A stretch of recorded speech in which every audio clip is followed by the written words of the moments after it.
buenas noches, ¿cómo les va? Gracias por acompañarnos como siempre, soy Carlos Brown, estamos todos los días viernes, ahora en nuestro nuevo horario de las 22 horas por Canal Rural.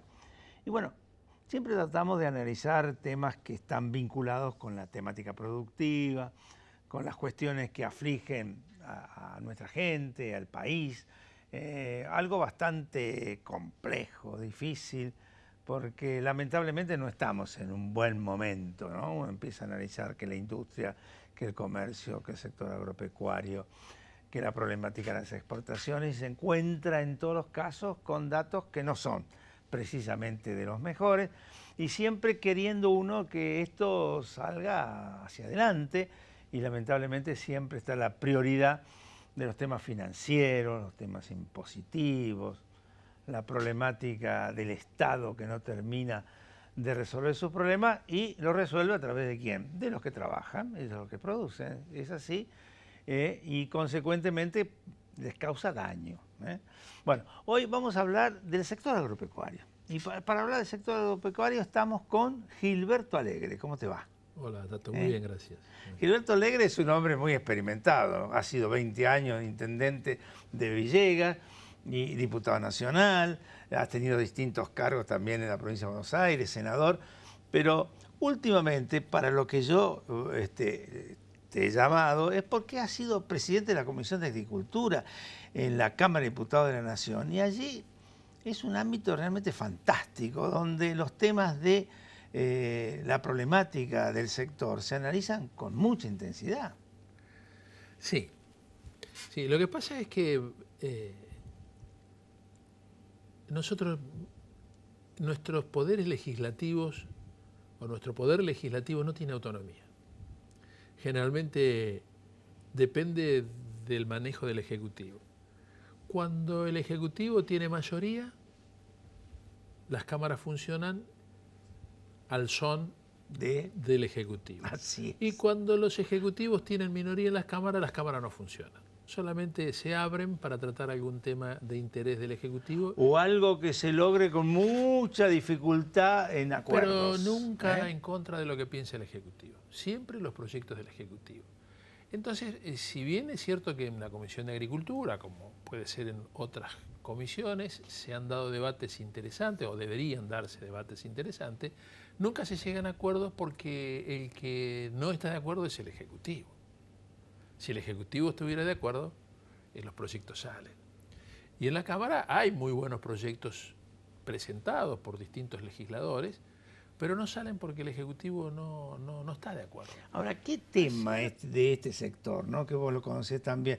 Ahora en este momento, en estos días, el viernes cuando salga nuestro programa al aire, vamos a estar en el medio terminando nada más ni nada menos que otra Expo Agro, ¿no?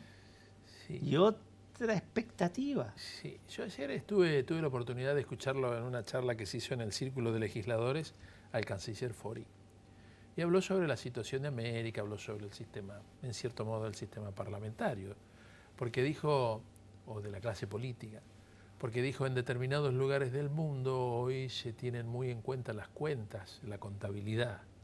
O sea, cuánto le cuesta al Estado cada uno de los sectores. Entonces, cuánto le cuesta al Estado la política.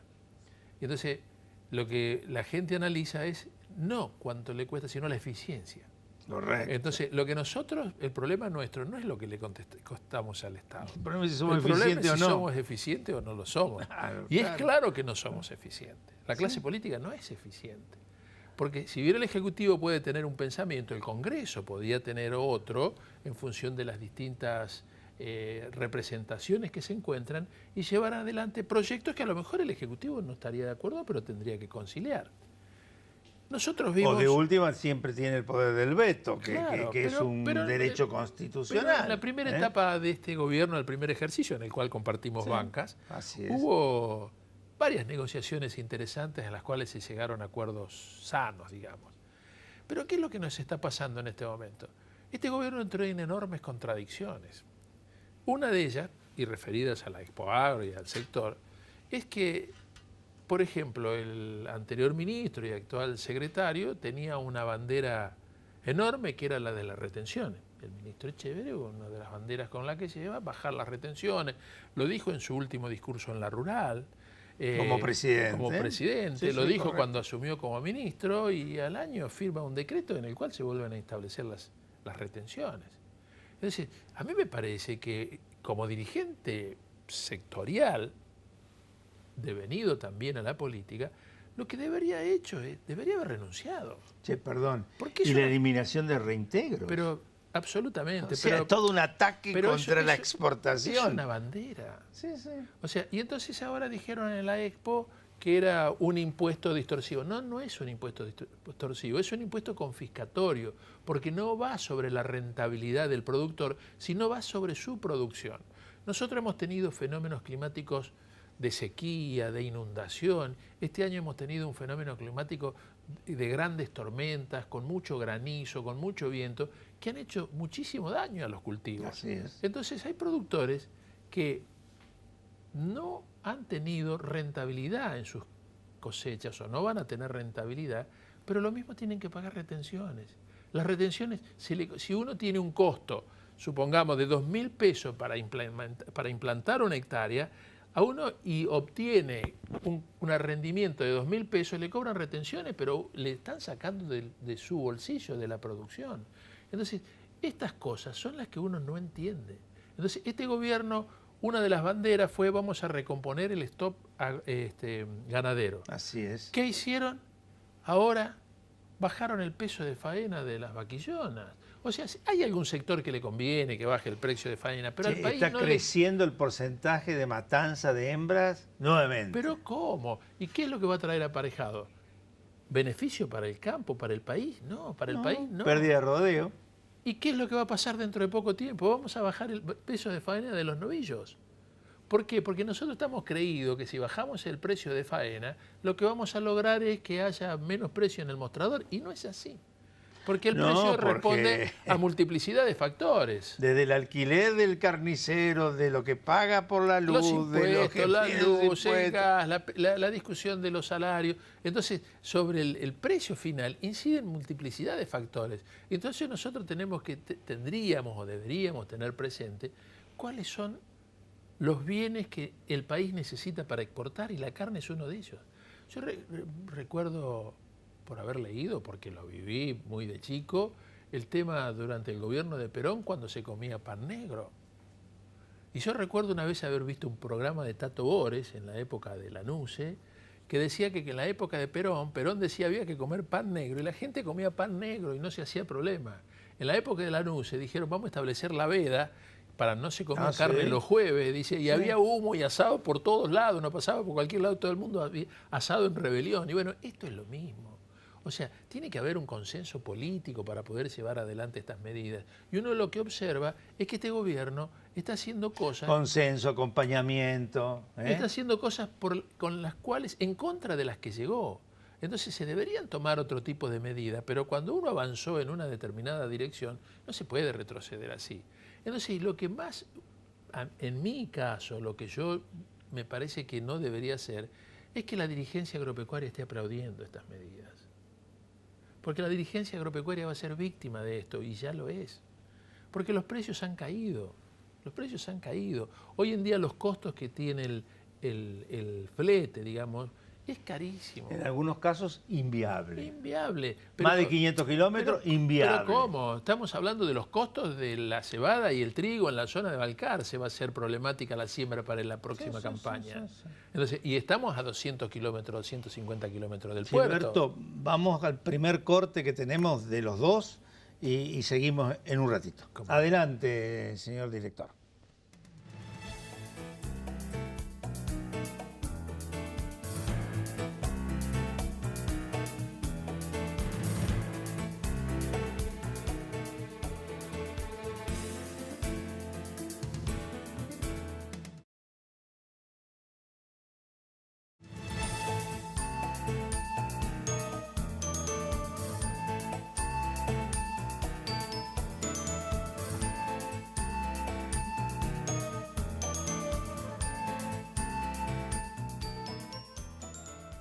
Bueno, Gilberto, seguimos. estábamos haciendo un análisis de las problemáticas, ¿no? Y en este momento más que nunca, porque como está Expoagro, está todo el mundo mirando más de lo habitual al campo, ¿no? Y creyendo que ahí están todas las soluciones. Están todas las soluciones, más o menos, y hay muchos problemas. Y vamos a ver, digamos, primero voy a aclarar que no estoy haciendo una defensa del kirchnerismo, ¿no? Porque No, el no, por kirchnerismo Dios. Sí. produjo una devastación en la ganadería argentina fenomenal, no sé qué cantidad de millones de cabezas de ganado El cuento de la desaparecían. mesa de los argentinos. Yo fui intendente de Villegas muchos años y yo en ese periodo, General Villegas tenía un stock ganadero de 700.000 cabezas de ganado, un partido muy extenso, y en muy poco tiempo pasó a tener 350.000. Ah, la mierda. Se perdieron 350.000 cabezas. 50%. Sí, que son 10.000 viajes de camión. 10.000 viajes de camión. Pensemos esto en la producción de fuentes de trabajo, en todo. O sea, eso pasó solamente en Villegas y uno va a Rivadavia, va a Trenquelao, que en eso se repetía. O sea, lo que yo digo es que fue saludable la política que inició Macri y lo que no es saludable es retroceder. Esto es lo que digo que no es saludable.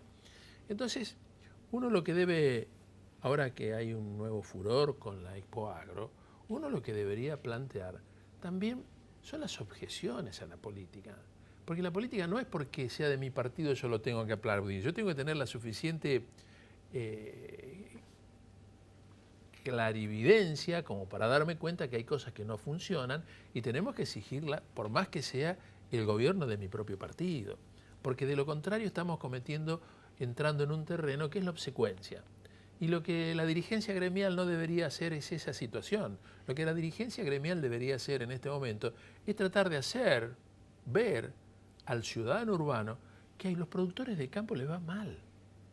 Que los productores de campo hay productores que con las tasas de interés que se están pagando no van a poder subsistir.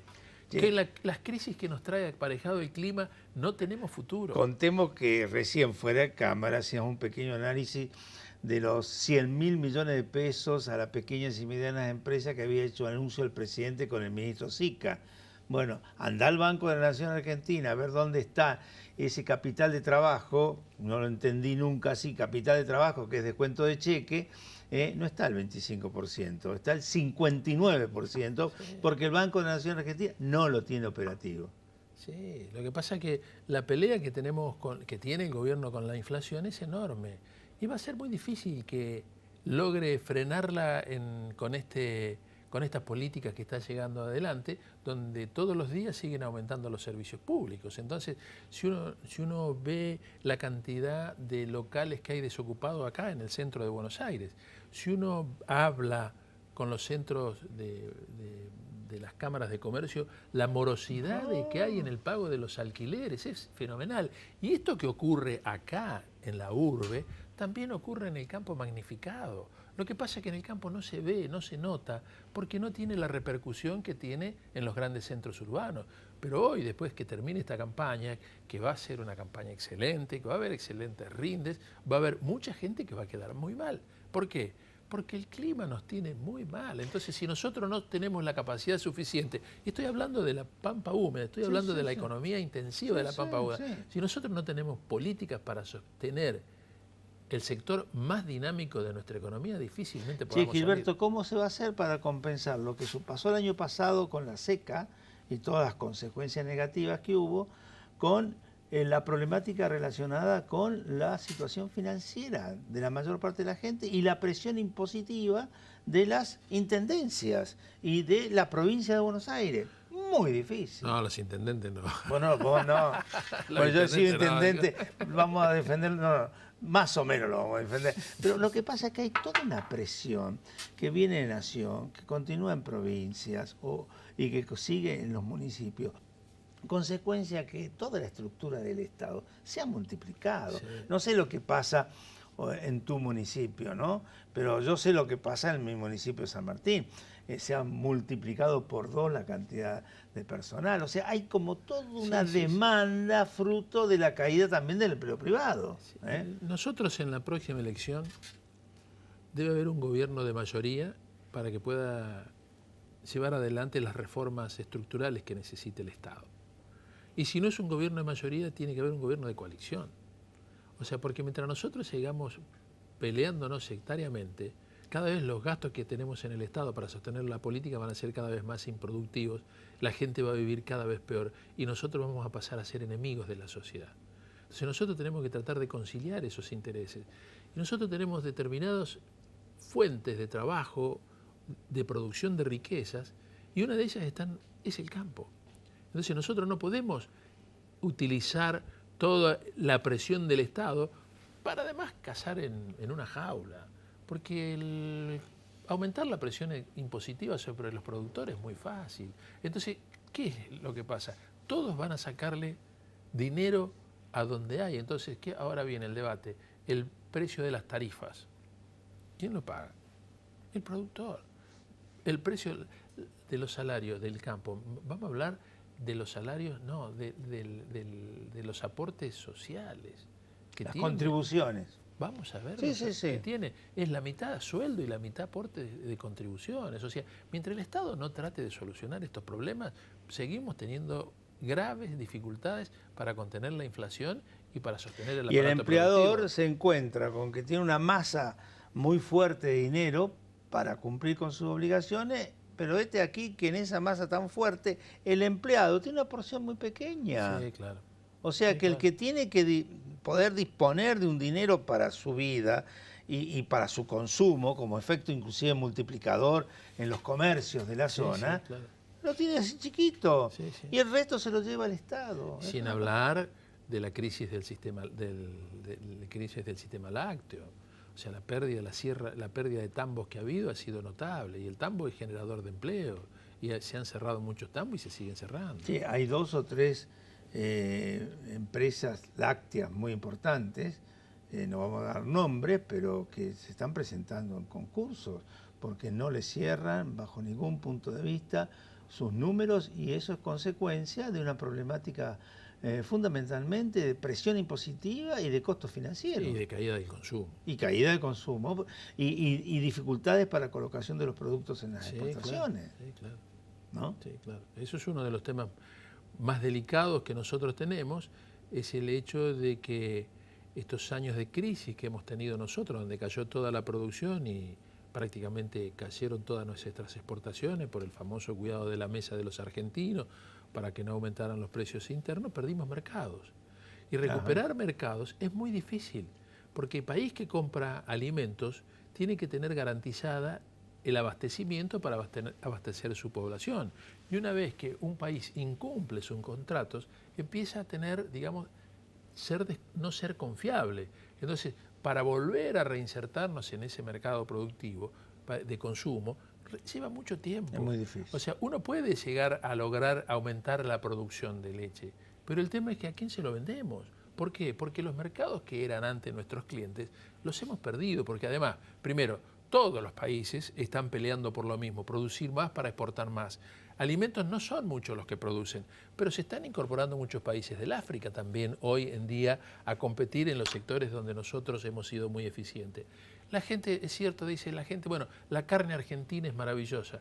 Pero sí, es maravillosa, pero la gente quiere tener la certeza de que va a comer carne argentina. Cuando uno se pose la servilleta en cualquier restaurante de Nueva York y le dice, viene la carne argentina, y cuando llega, no llegó porque tuvimos problemas con el transporte, que tuvimos paro de ferrocarril. Venga otra carne. Claro, entonces el mundo que come, lo que hay. Entonces África está entrando a competir, Paraguay empieza a competir, Uruguay exporta tanto como nosotros. Entonces cuando nosotros estamos en nuestros conflictos internos, hacen que nosotros cada vez seamos menos competitivos a nivel mundial. Dice, sí, aumentamos fuimos a venderle limones a no sé dónde, todo fantástico, pero la diferencia no está ahí. La diferencia está en cómo hacemos para elaborar productos y colocarlos en el mercado. Vamos al último corte. Vamos al último corte y vamos a cerrar con algunos análisis de algunos temas que yo sé que vos tocás muy bien.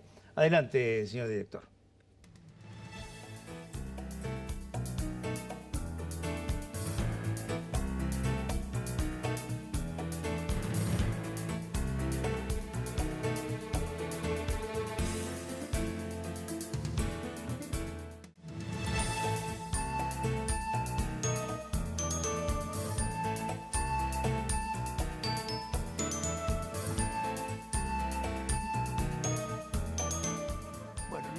Nuestro último bloque, Gilberto. Hay un tema que otra vez que vos estuviste aquí en el programa, lo estuvimos analizando, y ha pasado un tiempo y queremos saber cómo está, porque esto es Canal Rural y hay muchísima gente que nos está viendo y escuchando los temas del campo que son tan importantes. La ley de semillas, ¿cómo andamos? La ley de semillas. Porque es un tema, Yo publiqué un libro que se llama La ley de semillas, una deuda pendiente. Apa, Y sigue siendo una deuda pendiente. Porque es un tema que va a permitir un avance muy significativo, nosotros, o vamos a estar así estancados como estamos hoy. Nosotros al no proteger a nuestros investigadores le estamos haciendo un daño enorme a la producción y al país. Nosotros hoy en día estamos teniendo una menor producción por hectárea que la que tiene Estados Unidos y Brasil, producto de que nuestras semillas no tienen la calidad que deberían tener, porque no hay nuevos desarrollos tecnológicos, porque nos negamos no estamos cobrando la regalía, que es el derecho que tiene el investigador. Los productores a veces se enojan y alguna razón les asiste, porque dice, otra vez vamos a tener que pagar nosotros todo este tipo de cuestiones. Pero lo que tiene que tener presente es que esto es en beneficio del productor, porque va a aumentar la producción por hectárea. O sea, lo que ha hecho la tecnología es que hemos aumentado toda la producción por hectárea. Y uno de los temas que nos falta es la ley de semillas. Nosotros, por ejemplo, los trigos que tenemos son trigos, no tenemos nuevos desarrollos tecnológicos. Hoy se está importando cepas de trigo de Francia. ¿Por qué? Porque no hay investigación en la Argentina y la investigación que hay es muy poca. Hace poquito una empresa de Rosario, que es capital público-privado, muy importante, que cotiza en Nueva York, está pidiendo al gobierno el reconocimiento de una variedad de trigo que le llaman resistente a la sequía. O sea, es un trigo que funciona con menor demanda de agua. En un viaje que hicimos en la provincia de Buenos Aires a Israel, Agritech 93, yo estuve en la Universidad de Israel y ahí nos mostraron el tema de las investigaciones vinculadas con el trigo resistente a la sequía en los desiertos de Israel. Nosotros podríamos obtener de eso mucho beneficio porque en zonas marginales nuestras, del sur de la provincia de Buenos Aires, zona de La Pampa, podríamos tener trigos de mayor rendimiento por hectárea. Hubo un debate acá en el Ejecutivo y no se pusieron de acuerdo. El ministro no estaba de acuerdo, el ministro de Agricultura o secretario de Agricultura no estaba de acuerdo, había otros sectores que estaban de acuerdo. Los argumentos eran de que si nosotros trabajábamos con esas semillas transgénicas no le íbamos a poder vender trigo a Europa porque era resistente rechazan todo ese tipo de desarrollo. O sea, y con esto también estamos impidiendo el avance de la tecnología, que es inexorable. Entonces, nosotros tenemos que tratar de ver cómo hacemos, porque hay muchas formas para resolver este problema. La segregación de la semilla, la segregación de la producción. O sea, uno puede vender lo que uno quiera vender, no necesariamente tiene que ir todo lo que uno produce a un mismo tarro. Se puede hacer tranquilamente distintos, digamos, acuerdos para poder llevar adelante y aumentar nuestra producción. Pero no estamos tratando tampoco la ley de semillas. Y la ley de semillas es un tema, el proyecto que está vigente, a mí me invitaron a conversar, a dar una charla sobre este tema. ¿Es el mismo proyecto de la época que vos seas diputado o ha ido cambiando? No, ha ido cambiando. Tiene una cosa que es la más importante, que es que los productores, los desarrolladores, los investigadores van a poder cobrar sus regalías. Le faltan algunas cuestiones como reconocer lo que es la variedad esencialmente derivada. La variedad esencialmente derivada es que si yo hago un desarrollo de una determinada semilla, la investigación es libre. Yo puedo agarrar cualquier semilla e investigar a partir de esa semilla. Si a partir de mi desarrollo, por el cual yo estoy cobrando una regalía, viene otro y hace un mejoramiento sobre esa semilla, el nuevo cobraría sobre todo si nosotros no reconocemos la variedad esencialmente derivada, porque esta nueva semilla surge a partir de mi desarrollo. Entonces, eso debería estar reconocido y para eso están las autoridades de semilla. Y después hay otras discusiones, que es la identidad génica, que es hacer modificaciones dentro de una misma planta, que no significaría transgénesis, porque La transgénesis es trasladar genes de una planta hacia otra. La identidad génica es mejorar una planta a partir de la propia planta. Sí, ¿qué pasa con las famosas bolsas blancas? ¿Desaparecerían? ¿Cómo es ese No, tema? no, el tema de la bolsa blanca siempre va a seguir, digamos, el tema de la bolsa blanca es un tema que depende esencialmente de la inspección. Hoy en día, si hoy en día con la información satelital que hay, la información impositiva, es muy raro que pueda haber mucha bolsa blanca. Podrá haber, qué sé yo, algún material, alguna grano que se utilice para un encierro, para alimento de pollos, de soja, pero es muy difícil que se pueda comercializar si por fuera del mercado. O sea, la DGI debe tener un control absoluto sobre todo ese tipo de cuestiones. O sea, es muy potable, muy fácil hoy en día poder llegar a tener un mercado mucho más transparente porque parte del mundo no nos reconoce. Se nos acabó el tiempo, sí. Pero contanos en lo más breve que pueda. ¿Cuál va a ser el futuro de la semilla? ¿Saldrá? Sí, tiene que salir, necesariamente va a salir. Si no, quedamos fuera del mundo. El hecho que, si nosotros tenemos tecnología y biotecnología, nos sentamos en la mesa de las naciones que están a la vanguardia en el mundo. Si no, vamos a quedar condenados a un país siempre marginal.